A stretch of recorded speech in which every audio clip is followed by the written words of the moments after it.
안녕하세요. 두이 시언어 입문의 저자 김성엽입니다. 이제 첫째 마당을 끝내면서 내용은 첫째 마당에 포함되지만 특정 장에서 설명하기 어려웠던 이야기들을 모아서 브로그로 정리했습니다. 이 내용은 어렵지 않고 알아두면 더 좋은 것들에 대해서 설명하는 것이기 때문에 부담 가지지 마시고 그냥 한번 쭉 들어보시면 됩니다. 자, 먼저 함수에 대한 이야기를 제가 드릴 건데요. 앞에서 이제 우리가 함수를 배웠었는데 그 함수는 기본적으로 함수의 문법과 사용법에 대해서 쭉 설명을 했던 거고요. 거기서 제가 이야기하고 싶었지만 그 함수를 배우는 시점에서 우리가 조건문이나 이런 것들을 배우지 않아서 설명이 좀 안 될 듯해서 제가 미루었던 설명 한 가지를 이 브록에서 하려고 합니다. 자, 우리가 함수를 왜 사용하는지에 대한 이야기가 앞에서 뭐 모듈화도 하고 중복 코드 줄이고 뭐 이런 이야기를 했었는데 실제 왜 함수가 필요한지에 대해서 좀더 의미 있게 한번 이야기를 해보겠습니다. 자, 먼저 그러니까 프로그램을 잘 만드는 사람과 잘 만들지 못하는 사람을 이제 비교할 수 있는 형태인데요. 자, A 타입의 프로그래머는 그냥 편하게 프로그램 하려고 하는 사람입니다. 즉, 지금 그 편하게 프로그램 하려고 하는 사람이 어떻게 프로그램을 하는지 보면 메인 함수에서 이제 덧셈을 하는 작업을 한다고 칩시다. 그러니까 자기가 어떤 일을 하는데 덧셈을 하는 작업이 굉장히 많다고 치죠. 그러면 이 사람은 그냥 덧셈 연산자를 쭉 쓴 겁니다. 지금 보시는 것처럼 그러니까 변수 1과 변수 2를 더하고 뭐 또 3, 4 더하고 5, 6 더하고 해서 이제 리절트 1, 2, 3 이렇게 쭉 넣었는데 지금은 이렇게 세 가지만 있죠. 세 번 더했지만 이런 더한 것이 한 1000번, 10,000번 있다고 합시다. 그러면 이제 이 사람은 그냥 편하게 하기 위해서 대부분의 초보 프로그래머들이 이렇게 합니다. 편하게 하기 위해서 이렇게 다 덧셈을 그냥 직접 써버립니다. 이렇게 기능, 그러니까 여기서는 덧셈이지만 편의상 덧셈을 사용했지만 그냥 단순하게 그냥 직접 코드를 이렇게 적어버립니다. 그런데 이제 또 다른 B라는 B 유형의 프로그래머가 있는데 이 사람은 이제 함수를 꼬박꼬박 사용하는 사용자입니다. 프로그래머입니다. 그래서 지금 보시는 것처럼 이 썸을 덧셈을 직접 쓰지 않고 썸도 덧셈이라는 기능이기 때문에 이 기능이 자기가 또 나중에 또 재활용하거나 어떤 변화가 있을 때 대처하기 위해서 이 사람은 이 함수를 이렇게 만든 겁니다. 그래서 지금 이제 똑같죠? 그러니까 지금 보시면 이놈이 결국 이놈이죠. 근데 얘는 함수가 하나 더 있기 때문에 코드도 더 많이 넣어야 되고 실제로 수행 속도도 A가 더 빠르고 B가 느립니다. 느리고 하지만 이제 이런 기능이 굉장히 많은 경우에 이제 이렇게 이제 작업을 한 거죠. 그래서 A 유형과 B 유형을 비교해 봤을 땐 뭐 그냥 둘 다 똑같은 결과가 나올 겁니다. 똑같은 결과가 나오지만 조건이 바뀌는 경우가 있을 수 있죠. 모든 프로그램을 하다 보면 결국은 프로그래머가 아무리 잘 계획하더라도 결국은 프로그램을 쓰는 사용자의 변심으로 인해서 프로그램이 실행되는 조건이 얼마든지 바뀔 수 있습니다. 지금 이제 어떤 조건이 바뀌냐면 피연산자로 값이 음수이면 양수로 바꿔서 연산해 줘. 즉 무슨 말이냐면 이 변수 베리어블 1과 베리어블 2가 덧셈을 하는데 이 두 값이 둘 중에 하나라도 음수가 있으면 양수로 바꿔서 연산해 달라는 겁니다. 지금 베리어블 1은 1이죠. 양수니까 상관없는데 베리어블 2가 마이너스 3이죠. 그럼 원래 1 빼기 3에서 2, 마이너스 2가 돼야 되는데 얘가 음수면 양수로 바꿔달라고 했으니까 베리어블 2가 마이너스 3이니까 이거를 3으로 바꿔서 결과가 4가 나오게 해달라는 겁니다. 즉 이런 식으로 프로그램을 쓸 사람이 변심을 해서 내가 그 조건 깜빡하고 이야기 못했는데 음수면 양수를 바꿔서 연산해줘야 돼 라고 이렇게 조건을 붙일 수 있는 겁니다. 이거는 프로그래머가 계획을 못한 게 아니라 아예 그냥 그 요청하는 사람이 변심을 한 거죠. 하지만 그렇다고 해서 못해줘 이거 안 돼 라고 이야기할 수 없는 게 사실 프로그래머의 입장이기 때문에 나중에 프로그램을 계획할 때부터 이거는 사용자가 변심을 할 수 있어 라고 하는 부분들 아니면 이거는 얼마든지 내가 봤을 때 바뀔 가능성이 있어 라고 하는 부분들은 미리미리 대처를 해야 된다는 뜻이고요. A는 전혀 대처를 안 한 거고요. B는 대처를 이미 한 겁니다. 자, A와 B가 이런 똑같은 조건이 반영되었을 때 어떻게 달라지는지 코드를 보겠습니다. A는 이렇게 바뀌어야 됩니다. 왜냐하면 전부 다 이렇게 연산을 하는 코드를 집어 넣었기 때문에 그죠?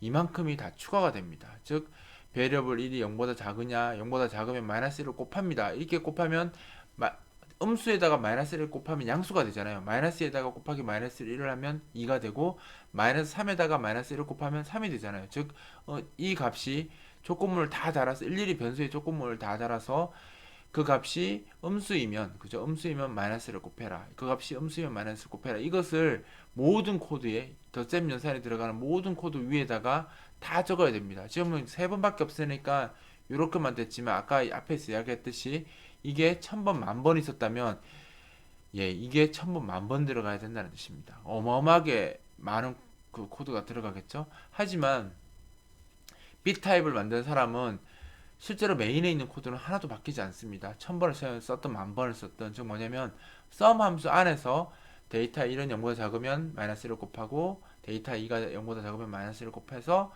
덧셈하는 이 연산자를 sum 함수 안에만 한번 바꿔주면 됩니다. 여기는 전혀 바뀌지 않고 이 함수만 바뀌는 거죠. 즉 A는 그냥 직설적으로 변화에 대처할 생각 없이 프로그램을 했기 때문에 나중에 변화가 왔을 때 굉장히 힘들어지지만 B처럼 함수를 미리미리 만들어서 그 상황에 대처를 했다면 어떤 변화가 왔을 때 이 함수가 변화에 완충하는 역할을 해주는 거죠. 그래서 어떤 변화가 오면 이 함수가 sum이라는 함수가 그 변화를 대처해서 기본적으로 이 sum을 쓴 사용 코드에는 영향을 미치지 않도록 만들 수가 있는 겁니다. 결국 이 이유 때문에 함수를 쓰는 것이 가장 크다고 보시면 돼요. 그래서 함수는 프로그래머가 프로그램에서 변할 수 있는 이런 요소들을 미리 간파해서 그것을 함수 처리를 해 놓으면 나중에 변화가 왔을 때 굉장히 그 변화에 쉽게 대처할 수 있다는 거죠. 그래서 A타입 같은 사람은 나중에 변화가 오면 이 변화를 대처하기 프로그래머는 자기가 프로그램을 만들었기 때문에 내 프로그램이 이 조건이 바뀌면 얼마나 많은 코드가 바뀌어야 된다는 걸 알거든요. 그래서 프로그래머가 스트레스로 굉장히 힘들어합니다. 하지만 비유형 같은 프로그래머는 그냥 쉽게 바꿀 수 있겠죠. 그럼 이거 썸함수 이렇게 바꾸면 되겠지 하기 때문에 스트레스가 굉장히 적죠. 그래서 사실 프로그래머라는 직업이 월화수목 금금금이라고 이렇게 표현을 많이 하는데 계속 프로그래머를 하기 때문에 집에도 못 가고 막 그렇게 되는 이유가 뭐냐면 가장 근본적인 이유가 이 A타입 같은 프로그래머가 많아요. 사람들이 이거 보고 웃고 뭘 이렇게 하냐 이렇게 하지만 실제로 제대로 못 배운 프로그래머들이 이 A타입처럼 하는 프로그래머들이 되게 많습니다. 그래서 실제로 A타입처럼 프로그램을 하면 집에 못 가요. 근데 B타입처럼 이렇게 프로그램을 하면 변화에 쉽게 대처할 수 있기 때문에 처음에 함수를 만들고 이렇게 코딩을 하게 되면 그 A타입보다 처음에 들어가는 노력이 더 많아지겠죠. 함수를 더 만들고 해야 되기 때문에. 하지만 나중에 이렇게 변화가 왔을 때 대처는 B가 훨씬 더 빠르고 간결하기 때문에 B처럼 프로그램하는 연습을 많이 해야 되고요. 결국은 프로그램에서 C 언어에서는 함수를 만드는 연습을 많이 해야지 좋은 프로그래머가 될 수 있고 대처를 할 수 있습니다. 그런데 이제 그럼 이렇게 이야기하는 분들이 있어요. 그러면 함수를 만들어 놓으면 함수가 호출될 때 여러 가지 속도를 느리게 하는 요소가 있습니다. 당연히 함수가 호출되면서 느려지는 이유가 있는데 그 나중에 이제 뒤에 포인터 배우고 가면 왜 느려지는지 설명이 나옵니다. 근데 지금은 이제 그 설명할 수 없기 때문에 그냥 느려진다고만 이야기할게요. 함수가 느려지는데 이렇게 함수 처리를 많이 하면 프로그램 수행 속도가 떨어져서 안 좋지 않습니까? 라고 이야기를 하는 사람들도 있어요. 하지만 요즘 이제 뭐 예전에 C는 뭐 그랬지만 C++ 같은 경우 나중에 이제 여러분들이 이제 결국 C를 배우고 C++를 배우게 될 텐데 C++ 같은 언어를 사용하게 되면 여기에 그 함수 앞에 뭐 inline 같은 키워드를 적으면 그 나중에 번역될 때 기계로 번역될 때 이 A 타입에서 사용한 코드와 동일하게 이렇게 번역을 해줍니다. 즉 우리가 프로그램할 때는 함수처럼 보이지만 실제로 쓸 때는 이 직접 쓴 코드를 직접 이렇게 나열한 것처럼 이렇게 바꿔주는 기능도 요즘은 컴파일러가 갖고 있기 때문에 프로그래머가 이렇게 함수 처리를 많이 한다고 무조건 프로그램 속도가 느려지거나 그러지 않거든요. 그렇기 때문에 함수 처리를 많이 하는 연습을 해 두는 것이 좋습니다. 자, 그리고 두 번째 제가 이야기하고 싶은 건요.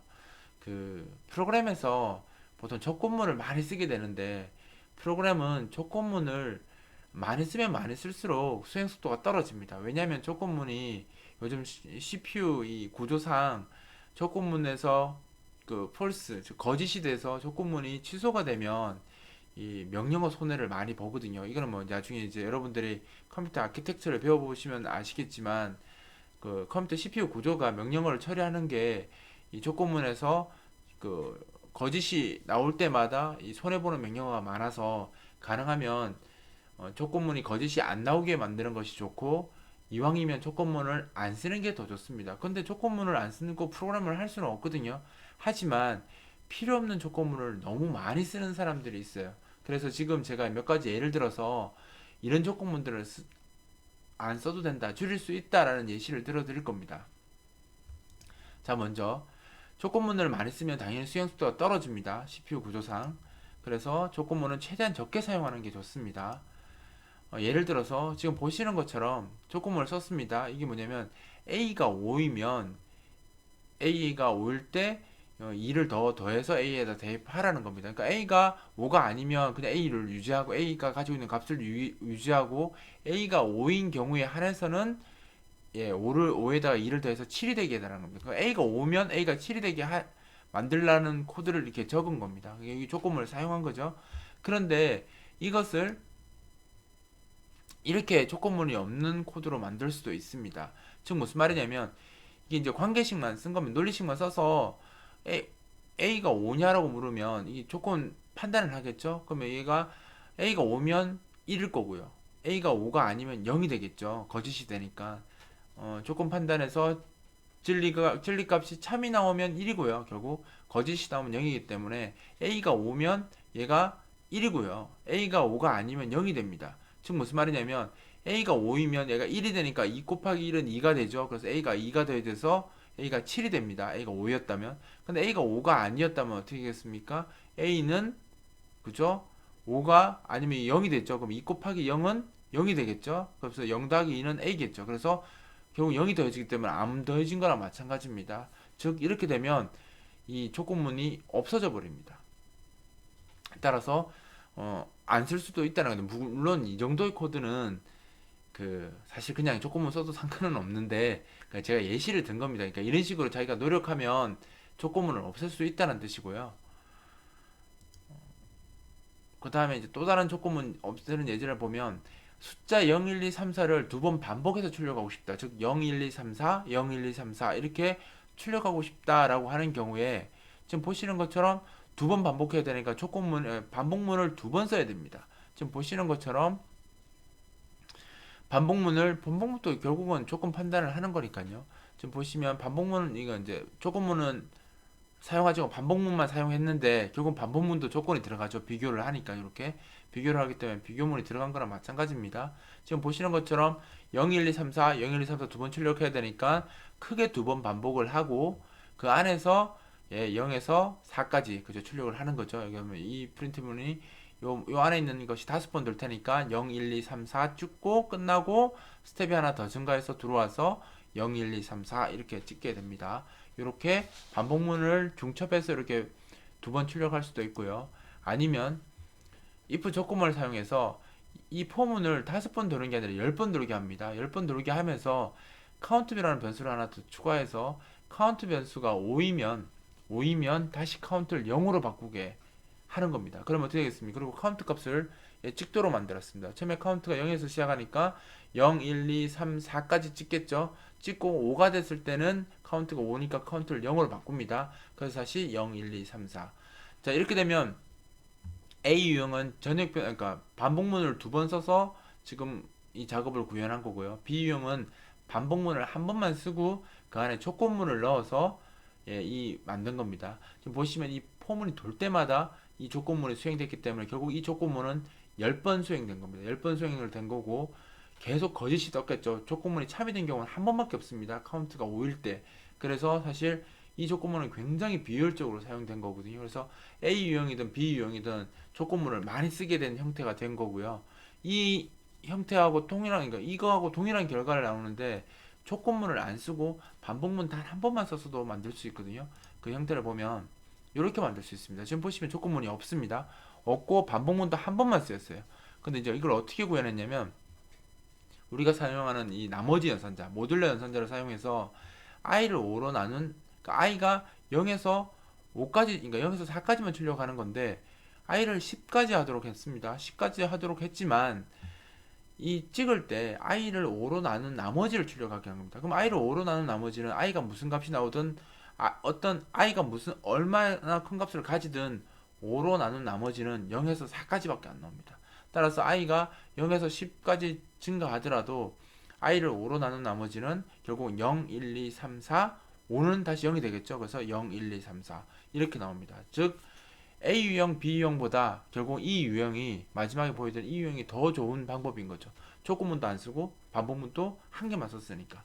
그래서 자기 프로그래머가 어떤 상황을 판단할 때 보고 이 부분은 내가 이렇게 더 조건문을 안 쓰고 표현할 수 있다라는 연습을 많이 하다 보면 이게 어려운 게 아니라 연습 몇 번만 하다 보면 이게 눈에 보입니다. 이런 것들을 연산으로 좀 줄일 수 있겠구나라고 해서 이렇게 얼마든지 줄일 수 있기 때문에 가능하면 프로그램에서 막 반복문이나 조건문을 막 생각 없이 막 나열하는 것보다는 자기가 조금만 더 생각을 해서 그 부분들을 줄일 수 있는 것들은 줄여주는 것이 아무래도 프로그래머의 수행 능력을 더 좋게 만드는 기본이 되는 거기 때문에 이런 연습은 많이 하고 친구들과 같이 공부하는 친구들과 많이 토론하는 것이 좋습니다.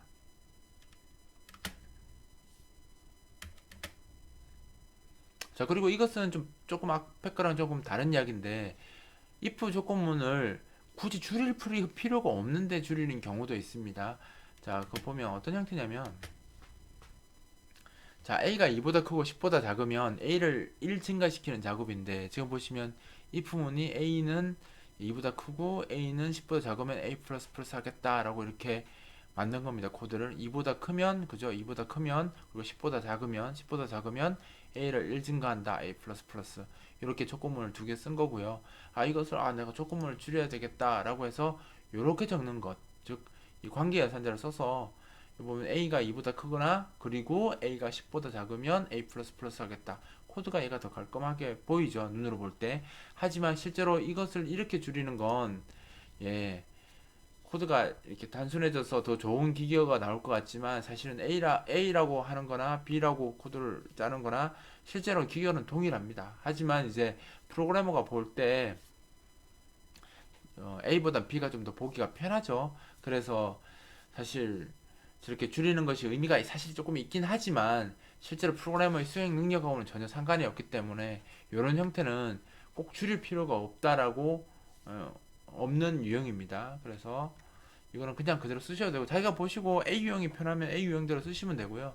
B 유형이 편하면 B 유형대로 쓰면 되는 이런 형태입니다. 이거는 앞에서 이야기한 거고 좀 다릅니다.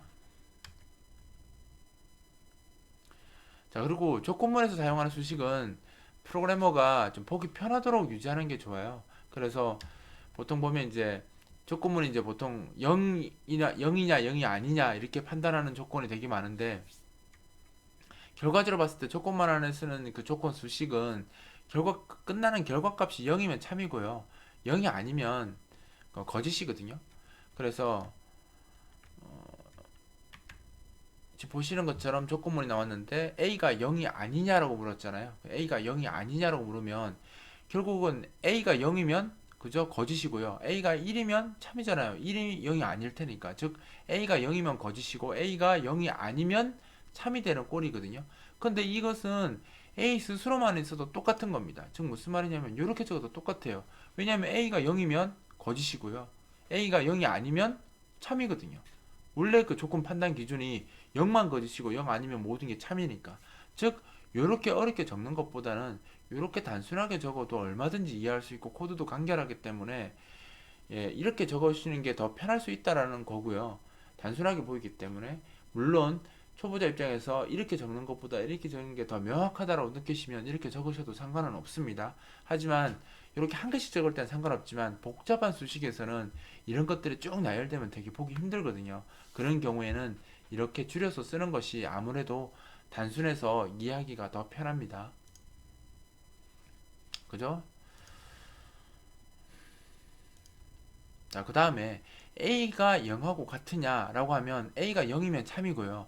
A가 0이 아니면 거짓이겠죠. 그러니까 A가 0이면 참이라면 보통 우리가 조건이 A가 0이 아니면 참인데 얘는 A가 0이면 참이잖아요.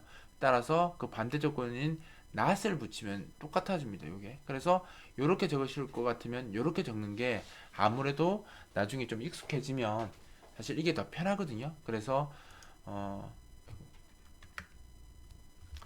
이렇게 0이 아니다 쓰는 건 그냥 A만 이렇게 적으시면 되고요. 0이다 라고 비교하는 건 not A 이렇게 적어서 얼마든지 코드를 조건문에 있는 조건 수식을 단순화 시킬 수 있으니까 이렇게 할 수 있으면 이렇게 표현하는 것이 더 좋습니다. 그리고 이제 앞에서 이제 연장해 오는 건데 우리가 이제 조건 수식을 쓰다 보면 not A and B 이런 형태로 쓰는 경우가 있거든요. 형태가 있는데 사실 이것은 좀 우리가 소위 말하는 좀 분배 법칙 쓰면 나누면 not A, O와 not B로 이렇게 바꿀 수가 있습니다. 그러니까 not 가로치고 A and B는 not A, O와 not B 이렇게 바꿔도 동일한 진리값이 나옵니다. 자, 진리표를 한번 보면요. A가 이렇게 진리가 이렇게 되고요. 그럼 A and B는 and니까요. 이건 그리고 옵니다. 그러니까 논리 연산에서. 그래서 0, 0이면 0이 되고요. 1, 1인 경우만 1이 됩니다. 그 not A and B. 그럼 A and B의 결과에 not을 붙인 거잖아요. 그러면 A and B에 not을 붙인 거니까 얘는 0이면 1이 되고요. 그죠? 1이면 0이 되겠죠. 그래서 결국 not A and B는 요거를 not 붙인 거니까 요렇게 결과가 나옵니다. 자, 그리고 not A는 A가 0 이렇게 나오니까 not A는 A가 0이면 1이고 0이면 1이잖아요. 그러니까 1, 1, 0, 0 나오고요. not B는 B가 0, 1, 0, 1이었으니까 1, 0, 1, 0입니다. 그러면 not A와 not B를 O와 연산을 하게 되면 1, 1이면 1이고요. O와 연산은 둘 중에 하나라도 1이면 1이죠. 그래서 1, 1이면 1이고 1, 0 또 1이고 0, 1 또 1이고 0, 0또 0,0만 이제 0이 되는 거죠. Y 연산이기 때문에. 그래서 이렇게 보면 이제 not A and B와 not A, O와 not B가 결국은 진리값이 똑같습니다. 그래서 요것은 이렇게 그러니까 and가 not이 풀리면서 O화가 되고요. A와 B는 not이 들어가면서 not A, not B가 되는 거죠. 이렇게 변환이 가능하다는 거고요. 사실 이거 수학에서 다 배웠죠. 수학 시간에. 그 다음에 not A, O와 B는 not A and not B. 그러니까 O화가 not이 붙으면 and로 바뀝니다. 그래서 이렇게도 동일하다는 겁니다. 이것도 조건 수식 한번 보면 이렇습니다. 결국은 A, B가 0, 1, 1인데 not 붙이면 1, 0, 0, 0 되고요. not A는 이렇게 되고 not B는 이렇게 되는데 not A, not B를 and 하면 and가 결국은 둘 다 1일 때만 1이잖아요. 그래서 1, 0, 0, 0 됩니다. 그래서 요 형태랑 요 형태가 지금 진리값이 같죠. 이것도 수학에서 배운 겁니다. not A, not하고 괄호치고 A와 B는 not A and not B하고 동일한 결과가 나옵니다. 그럼 제가 왜 이런 수학에서나 배운 이야기를 왜 하냐면요. 이런 연산이 결국은 이렇게 변화시켜서 조건 수식을 굉장히 단순화시킬 수 있거든요. 예를 들어서 뭔가 단순한데 굉장히 좀 많이 적혀 있죠. 그래서 이게 좀 어려워 보일 수 있습니다. 그러니까 우리가 한국어에도 그런 거 있잖아요. 아닌 것이 아닌 것이 아니다. 뭐 이렇게 이야기하면 되게 어렵잖아요, 말이. 근데 아닌 것인데, 근데 그걸 되게 어렵게 이야기한 거죠. 그게 바로 이런 표현입니다, 프로그램에서도. 그럼 이 표현을 보면 아까 앞에 썼던 것처럼 not이 있고요. 이거냐, and가 붙었잖아요. 그럼 어떻게 됐습니까? not A, not B의 OR로 바뀔 수가 있습니다. 그래서 지금 보시면 이 not이 안으로 들어가면서 바꿀 수 있습니다. 그러면 이 A가 이거를 이제 부정을 했으니까 A가 0이냐의 거짓은 A가 0이 아니냐겠죠. 그리고 B가 0이냐의 not은 B가 0이 아니냐로 바뀐 거고요. and는 not이 붙으면 OR로 바뀌잖아요. 그 앞에 그 진리표에서 제가 설명했듯이 이 not이 안으로 들어가면서 지금 이렇게 바뀐 겁니다. 0이 아니다. 이건 또 앞에서 제가 설명을 했었죠. 0이 아니라고 비교하는 것은 그냥 A라고 비교하는 거하고 똑같거든요. 그래서 결국은 이렇게 쓸 수 있습니다. 그러니까 이렇게 쓸 수 있었던 것을 굉장히 어렵게 적은 거죠. 그래서 조건문 수식을 우리가 앞에 진리표에서 설명했듯이 그 제가 이해시키려고 그렇게 복잡하게 적었던 거고요. 이렇게 자기가 조금만 생각하시면 이렇게 굉장히 단순하게 적을 수 있거든요. 그러니까 이렇게 쓰면 사실 키보드 타이핑하기도 더 좋잖아요. 근데 이렇게 적을 수 있는 것을 이렇게 어렵게 적는 사람들이 많다라는 거죠. 그래서 우리가 수학에서 배웠던 이 진리표를 조금만 더 이렇게 세심하게 보고 정리를 잘 하면 우리가 조건 수식을 나열할 때 이렇게 복잡하게 쓰지 않고 이렇게 단순하게 얼마든지 적을 수 있기 때문에 조금만 더 신경 써서 조건 수식을 단순화시키면 본인도 좋고 컴파일러도 좋고 나중에 본인 소스를 보는 다른 프로그래머들도 좋기 때문에 이런 수식에 대해서 단순화시키는 연습을 많이 해두시는 게 좋습니다. 물론 이제 기계어 코드는 이렇게 하나 컴파일러가 똑똑해서 동일한 코드로 만들어주고요. 대신 이제 프로그래머가 이해하기 쉽고 실수를 적게 하기 때문에 이렇게 줄여서 표현하는 게 좋다는 겁니다. 자, 그다음에 이제 메모리 정렬 방식이라는 게 나오는데요. 사실 한 가지 종류의 시스템을 쓰는 사람들은 크게 문제가 되지 않는데 이제 여러분들 나중에 프로그램을 하다 보면 여러 가지 다른 그 시스템을 쓰는 경우가 있거든요. 예를 들면 지금 우리가 보통 일반적으로 이제 윈도우즈 환경에서 프로그램을 많이 하는데 이제 프로그램을 좀 하다 보면 뭐 유닉스나 뭐 리눅스를 쓰는 뭐 리스크 CPU를 쓰는 또 다른 시스템 뭐 선 워크스테이션이나 뭐 이런 다른 종류의 시스템과 같이 프로그램을 해야 되는 경우도 있거든요. 그런 경우에는 그런 메모리 정렬 방식이 다른 시스템들끼리 통신을 해서 원하지 않는 그 결과가 나오는 경우가 있거든요. 그래서 그런 여러 가지 상황들 중에서 가장 기본적인 상황이 이제 메모리 정렬 방식인데 이제 그거 메모리 정렬 방식에서 나오는 용어 몇 가지만 제가 설명하도록 하겠습니다. 먼저 빅 엔디언 방식이라는 것이 있는데 이것은 메모리를 정렬을 할 때 메모리 정렬이라는 것은 1바이트는 메모리 정렬이 적용되지 않습니다. 왜냐면 바이트가 하나밖에 없으니까. 그런데 이제 2바이트, 4바이트의 경우에는 메모리가 1바이트가 4개가 있으니까 우리가 쓸 때 이제 뭐 1, 2, 3, 4 순으로 쓸 거냐, 4, 3, 2, 1 순으로 쓸 거냐 이걸 이제 정하는 게 메모리 정렬 방식이고요. 빅인디언은 메모리가 낮은 쪽에서 높은 쪽으로 이렇게 저장하는 방식이 빅엔디언입니다. 자, 예를 들어서 0x 1, 2, 3, 4, 1, 2, 3, 4, 5, 6, 7, 8이라는 이 4바이트 값. 이거 16준수기 때문에 하나의 숫자가 4비트잖아요. 그래서 1, 2가 1바이트고요. 3, 4가 1바이트고 5, 6이 1바이트고 7, 8이 1바이트입니다. 그래서 총 4바이트인데 이 4바이트의 메모리를 4바이트의 값을 메모리에 저장할 때 이제 어떻게 저장할 것인가에 대한 문제가 메모리 정렬 방식이고 그 메모리 정렬 방식 중에서 빅인디언은 이렇게 저장한다는 겁니다. 즉 제로엑스 1, 2, 3, 4가 실제로 한 바이트 단위로 값을 들어갔을 때 낮은 주소에서 높은 주소로 제로엑스 1, 2, 3, 4, 5, 6, 7, 8 그러니까 순방향으로 쭉 저장하는 것이 빅인디언이고요. 이 빅인디언은 리스크 방식의 그 유닉스나 리눅스에서 사용하는 그 메모리 정렬 방식입니다. 근데 뭐 리눅스라고 해서 무조건 이 빅인디언을 쓰는 건 아니고요. 그러니까 리스크 기반의 CPU, 그러니까 CPU 모델 자체가 리스크 기반인 게 있습니다. 그런 CPU는 빅인디언을 쓰고요. 리눅스라고 하더라도 인텔 머신 우리가 많이 사용하는 인텔 CPU에서 돌아가는 리눅스는 빅인디언을 쓰지 않습니다. 뒤에서 배우는 리틀 인디언이라는 방식이 있는데 리틀 인디언 방식을 쓰기도 합니다. 그래서 운영 체제가 중심이 아니고요. 어떤 기반의 그 CPU를 사용하느냐, 아키텍처를 사용하느냐에 따라서 빅인디언을 쓸 수도 있고 리틀 인디언을 쓸 수도 있습니다. 근데 이거 좀 특이하게 하드웨어 기반하고 상관없이 자바 언어는 무조건 빅인디언을 사용합니다. 그래서 나중에 우리가 C 언어를 사용하는 프로그램을 만들었는데 자바 언어로 만들어진 프로그램과 서로 이제 네트워킹을 하게 되면 이제 이게 문제가 되죠. C 언어 우리가 보통 이제 인텔 기반의 컴퓨터에서 C 언어 갖고 프로그램을 하게 되면 리틀 인디언이라는 메모리 방식을 사용하는데 정렬 방식을 사용하게 되는데 자바는 빅 엔디언 방식을 사용하기 때문에 우리가 0x 1, 2, 3, 4, 5, 6, 7, 8이라고 보내면 리틀 인디언은 그 값을 7, 8, 5, 6, 3, 4, 1, 2 이렇게 거꾸로 이해하는 경우가 생기거든요. 즉 서로 메모리 모델이 다르면 메모리 정렬 방식이 다르면 그 처리하는 메모리를 읽는 방식도 달라지기 때문에 서로 다른 그 메모리 정렬 방식을 가진 시스템들끼리는 잘 구별해서 프로그램을 해야 됩니다. 여기서 정리하면 리스크를 기반으로 하는 유닉스나 리눅스는 빅인디언이라는 방식을 쓰고요. 보통 하드웨어 기반 없이도 자바 언어는 무조건 빅인디언을 씁니다. 빅인디언 모델은 낮은 주소에서 높은 주소로 그냥 순차적으로 값이 쭉 저장되기 때문에 우리가 제로엑스 1, 2, 3, 4, 5, 6, 7, 8을 저장하면 제로엑스 1, 2, 제로엑스 3, 4, 제로엑스 5, 6, 제로엑스 7, 8 형태로 쭉 저장되는 것이 빅 인디언입니다. 그리고 리틀 인디안이 있는데요. 리틀 인디안은 보통 이제 제로엑스 1, 2, 3, 4, 5, 6, 7, 8을 저장하면 작은 자릿수 값부터 먼저 저장이 되고요.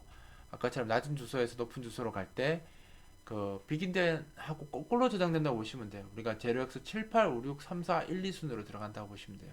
이게 보면 8, 7, 6, 5, 4, 3, 1, 2, 2, 1 이렇게 생각하시는 분도 있는데 비트는 거꾸로 뒤집어지지 않기 때문에 바이트만 정렬을 한다고 보시면 되거든요. 그래서 한 바이트 단위로 이게 거꾸로 들어간 거기 때문에 지금 이 7, 8이 제일 먼저 들어가고 그 다음에 5, 6이 들어가고 3, 4가 들어가고 1, 2가 들어갔습니다. 그래서 빅인디언이랑 비교할 때 보면 메모리가 완전히 거꾸로 정렬이 되어 있는 거죠. 리틀 인디언은 우리가 보통 인텔 CPU를 이제 보통 시스크 기반의 CPU라고 부르거든요. 그래서 시스크 기반의 그 운영체제는 윈도우 운영체제는 보통 이 방식의 메모리 정렬을 씁니다. 따라서 자바 언어로 된 프로그램과 우리 시스크 기반의 윈도우즈 운영체제에서 돌아가는 프로그램이 서로 통신할 때는 메모리가 서로 뒤집어져 있다고 보시면 되는 거죠. 그래서 내가 그러니까 자바로 만든 프로그램이랑 C로 만든 프로그램이 서로 통신을 할 때는 이 메모리를 거꾸로 둘 중에 한쪽에서 메모리를 거꾸로 뒤집어서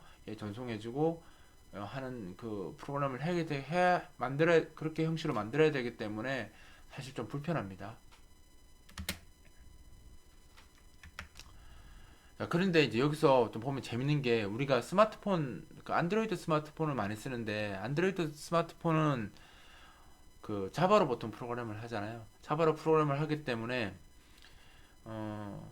빅인디언 방식으로 메모리가 정렬이 됩니다. 근데 재밌는 건 보통 우리가 사용하는 스마트폰이 다 그 ARM CPU를 많이 사용하는데 ARM 계열 CPU를 많이 쓰는데 ARM 계열 CPU가 리스크 기반이 아니라 시스크 기반이기 때문에 리틀 인디언을 씁니다. 리틀 인디언을 써서 어, 그 안에 들어가는 그 스마트폰 안드로이드 스마트폰도 리눅스 베이스거든요. 리눅스 기반이기 때문에 실제로는 리눅스지만 리틀 인디언 방식을 쓰고 있어요. 그런데 그 위에 돌아가는 그 가상 머신이나 자바는 빅인디언을 쓰죠. 그래서 어떻게 보면 이 안드로이드 스마트폰이 굉장히 비효율적으로 동작하는 겁니다. 밑에는 아키텍처는 리틀 인디언으로 되어 있고 위에 들어가는 언어는 빅인디언으로 되어 있으니까 사실 그 안에서 보는 손실이 큰 거죠.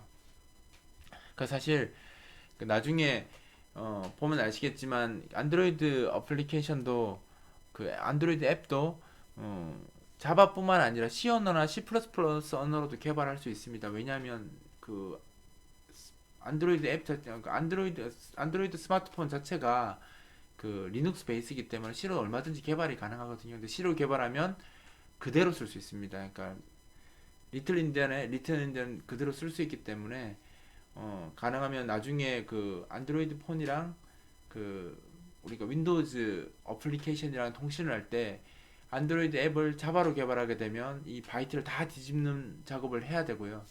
그 안드로이드 폰이라고 할지라도 거기에 C로 개발을 하게 되면 우리가 사용하는 그 윈도우즈 어플리케이션이나 네트워크로 통신할 때는 이 메모리를 뒤집는 작업을 안 해도 상관이 없습니다. 그대로 1대1로 통신이 가능합니다. 그래서 나중에 이제 그냥 한 단일 시스템 했을 때는 메모리 정렬 방식이 전혀 문제가 되지 않고요. 나중에 이제 서로 다른 지금 이야기 드렸듯이 뭐 자바 언어나 아니면 안드로이드 시스템이나 윈도우즈 시스템이나 리스크 기반의 또 다른 워크스테이션이나 이런 것들하고 이제 메모리 통신을 할 때는 지금 보시는 것처럼 메모리 정렬 방식이 문제가 될 수 있으니까 항상 이 부분을 고려해서 시스템을 설계하고 프로그램을 만드는 것이 좋습니다. 자, 그 다음에 그러니까 형이 다르다는 것은 데이터의 크기가 다른데 이 데이터가 크기가 다른 이 두 변수들을 서로 대입할 때 생기는 현상에 대해서 제가 좀 소개를 하도록 하겠습니다. 지금 보시면 A 변수와 B 변수, C 변수, D 변수가 있는데요. A 변수와 B 변수는 지금 4바이트 크기를 가지고 있고요. 그 다음 C와 D는 1바이트 크기를 가지고 있습니다. 자, 보시면 C를 A에 대입하면 C는 1바이트고 A가 4바이트니까 전혀 문제없이 대입이 됩니다. C가 1바이트짜리가 4바이트에 대입을 하는 거죠. 근데 얘는 1바이트고 4바이트인데 어떻게 대입이 되지? 이렇게 생각할 수 있지만 이렇게 대입이 됩니다. 그러니까 C가 1바이트인데 A에 대입하려면 자기 1바이트니까 대입이 안 되겠죠. 그래서 얘가 4바이트로 MC로 확장을 합니다. 확장되는 부분은 다 0으로 확장이 되고요. 언사인드니까 그렇습니다. 만약에 내가 이 C가 사인드고요. 언사인드가 아니라 그냥 사인드고 캐릭터 사인드고요. 이 값이 최상위 비트, 부호 비트가 1이면 이게 다 1로 확장이 됩니다. 지금은 얘가 부호가 없다라고 지금 적었기 때문에 확장되는 게 다 0으로 확장됐는데 만약 부호가 있는 경우이고 최상위 비트, 즉 1바이트인데 이게 뭐 F8 이상, 그러니까 앞에가 4가 아니라 8 이상이 되면 7비트, 즉 부호 비트가 1이 되기 때문에 1인 경우에는 4바이트로 확장될 때 0으로 채워지는 것이 아니라 다 부호를 유지하기 위해서 다 1이 채워지기 때문에 그 부분은 주의하셔야 됩니다. 자, 이렇게 되면 A에 대입될 때 4, 8만 대입하고 예를 들어서 뭐 1, 2, 3, 4, 5, 6은 그대로 유지되는 것이 아니라 이미 확장되면서 0으로 다 채워졌기 때문에 CSA 대입될 때는 제력 4, 8만 대입되는 것이 아니라 이 확장된 값들도 다 이렇게 비트별로 대입되기 때문에 결과적으로 A는 제력스 4, 8이 됩니다. 그 다음에 B를 D에 대입할 때는 B가 지금 4바이트잖아요. 근데 D는 1바이트예요. 4바이트에 있는 값을 1바이트에 넣겠다라고 하면 당연히 컴파일러 입장에서는 갸우뚱하겠죠. 이게 왜 4바이트를 1바이트에 넣으려고 하지? 라고 하면서 경고를 알려줍니다. 어떤 경고를 보여주냐면 너 지금 여기에 데이터를 넣으면 데이터를 잃어버릴 수 있어 라고 하는 내용의 이제 경고를 발생시켜 주는데요. 경고가 나오더라도 정상적으로 동작을 합니다. B가 4바이트인데요. D는 1바이트잖아요. 그러면 이 나머지 3바이트는 대입될 공간이 없기 때문에 오버플로가 나서 다 삭제가 됩니다. 손실이 되어버리죠. 그래서 D는 에러가 나는 건 아니고요. 정상적으로 B가 가지고 있는 마지막 바이트인 7, 8값만 D에 저장이 됩니다. 그러니까 제로엑스 1, 2값이 저장되는 것이 아니고요. 예, B의 마지막에 있는 7, 8값만 저장이 되는 겁니다. 예, 이렇게 이게 이제 조심을 하셔야 되는 겁니다. 저희가 실수로 1, 2가 저장되는 것이 아니냐 이렇게 생각할 수 있지만 메모리는 여기서 맞춰서 그죠? 마지막에 있는 값. 그 인텔 지금 제가 시스크 기반으로 설명을 하고 있거든요. 그러니까 리틀 인디안 기반으로 설명하고 있는데 지금 값이 이렇게 돼 있으면 거꾸로 들어갔잖아요. 이게 리틀 인디안이라는 뜻이고요. 지금 이렇게 되면 마지막에 있던 7, 8 값이 D에 들어가게 됩니다. 지금 보시는 것처럼 데이터 형이 다를 때 작은 것에서 큰 것으로 갈 때는 자동 확장되면서 들어가기 때문에 경고가 나지 않고요. 이렇게 큰 것에서 B가 크잖아요. 4바이트로 D보다 큰 곳에서 작은 수로 들어갈 때는 이제 데이터를 잃어버릴 수 있다고 좀 잃어버렸잖아요. 5, 6, 3, 4, 1, 2가 잃어버린 거기 때문에 잃어버릴 수 있다고 컴파일러가 경고를 발생시켜 주는데 자기가 고의적으로 알면서 그렇게 할 수도 있잖아요. 그런 경우 경고가 계속 발생하면 좀 보기 그러니까 컴파일러한테 내가 이미 알고 있는 상태에서 이런 코드를 사용했어 라는 뜻으로 쓰는 문법이 있는데 바로 형변환이라는 문법이 있습니다. 캐스팅이라는 문법이 있습니다. 그래서 형변환 연산자를 사용하면 자기가 큰 크기의 데이터를 작은 크기의 메모리에 넣더라도 경고가 발생하지 않습니다. 그 부분을 조금 더 설명을 해보면 지금처럼 아까 이 B가 4바이트고 D가 1바이트잖아요. 그러면 이렇게 쓰면 반드시 경고가 나거든요. 나는데 이것을 경고를 막고 싶으면 내가 이렇게 캐스팅을 이렇게 해주면 됩니다. 행번호를 써서 내가 B를 4바이트이지만 B가 4바이트지만 내가 1바이트에 넣으려고 고의로 이렇게 쓰는 거야 라고 이렇게 컴파일러한테 알려주는 겁니다. 그렇게 쓰면 B를 일시적으로 1바이트로 간주해서 D에다 대입을 해주기 때문에 앞에 아까 형변환을 안 쓴 것도 경고는 나오지만 동일하게 처리는 되는데 이렇게 쓰면 경고도 발생하지 않고 동일하게 처리되기 때문에 형변환을 이렇게 많이 쓰기도 합니다. 일시적으로 이제 사용하고자 하는 이 데이터 타입을 변환을 하는 거죠. 자, 행변환을 사용해서 자료형이 다른 변수키를 대입하는 것을 좀 더 살펴보면 자, 보세요. 이게 지금 A, B, C가 다 지금 형이 같습니다. 그죠? 그 A도 4바이트고 B도 4바이트고 C도 4바이트예요. 근데 A가 4바이트인데도 불구하고 지금 캐스팅을 unsigned short int 즉 2바이트로 캐스팅을 하고 B에 대입하겠다라고 했습니다. 그러면 A는 지금 A가 원래는 제로 x 1, 2, 3, 4, 5, 6, 7, 8이었죠. 그러면 7, 8, 5, 6, 3, 4, 1, 2였는데 A에다가 자기가 unsigned shorthand으로 캐스팅을 했잖아요. 그러면 2바이트만 쓰겠다라고 했으니까 여기서부터 2바이트만 이렇게 떼지는 겁니다. 떼지고요. 그 다음에 B에 대입될 때는 B가 4바이트잖아요. 근데 2바이트가 들어가려면 확장이 돼야 되겠죠. 저 뒤에다가 다시 확장이 됩니다. 근데 확장되는 부분은 이렇게 0으로 채워집니다.